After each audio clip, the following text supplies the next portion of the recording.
যীশু খ্রিস্টের পবিত্র নামে আপনাকে শুভেচ্ছা। পবিত্র বাইবেলের মথিলিখিত সুসমাচার 16 অধ্যায় 26 পদে আমরা এইভাবে পড়ি, মানুষ যদি সমস্ত জগৎ লাভ করে কিন্তু নিজের প্রাণ হারায় তবে তার কি লাভ হবে, অথবা মানুষ তার প্রাণের পরিবর্তে কি দিতে পারবে। প্রভু যীশু খ্রিস্ট মানুষের সামনে জীবনের এক মহৎ নির্বাচনের বিষয় তুলে ধরেছেন, যে বিষয়ে মানুষ প্রায় চিন্তা করে না। মানুষের জন্য প্রকৃত মূল্যবান কি, তার অমূল্য প্রাণ ও আত্মা, নাকি এই পৃথিবীর ক্ষণস্থায়ী বিষয়বস্তু। যদি একজন মানুষ সমগ্র জগৎ লাভ করে কিন্তু সেই লাভ উপভোগ করার জন্য জীবিতই না থাকে, তবে তার কি লাভ হবে। কিন্তু প্রভু এখানে এর চেয়েও গভীর ও গুরুত্বপূর্ণ বিষয় বলতে চান।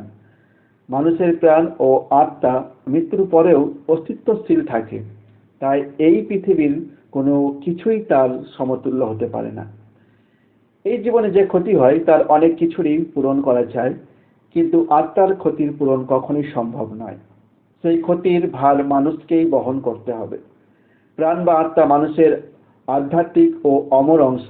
এটি মানুষকে চিন্তা করতে, সিদ্ধান্ত নিতে, যুক্তি করতে, ধ্যান করতে এবং আশা রাখতে সক্ষম করে। মানুষের দেহ আত্মার প্রভাবেই কাজ করে। জন্মগতভাবে পাপী মানুষের পাপের কারণে কলুষিত, দাঁতযুক্ত ও ঈশ্বরের বিরুদ্ধে বিদ্রোহী হয়ে পড়েছে। অর্থাৎ পাপের কারণে মানুষ ঈশ্বরের শত্রু হয়ে গেছে। জীবিত অবস্থায় যদি মানুষ তার পাপ থেকে মুক্তি না পায়, তবে মৃত্যুর পরে তার জন্য একমাত্র স্থান থাকে নরকে, যেখানে সে চিরকালের জন্য ঈশ্বরের ক্রোধের বিচার ভোগ করবে। কিন্তু প্রভু যীশু খ্রিস্ট সমগ্র মানব জাতির জন্য ক্রুশে আত্মবলিদান করেছিলেন এবং মৃত্যুর তৃতীয় দিনে পুনরুত্থিত হয়ে পাপ ও মৃত্যুর উপর জয়লাভ করেছিলেন।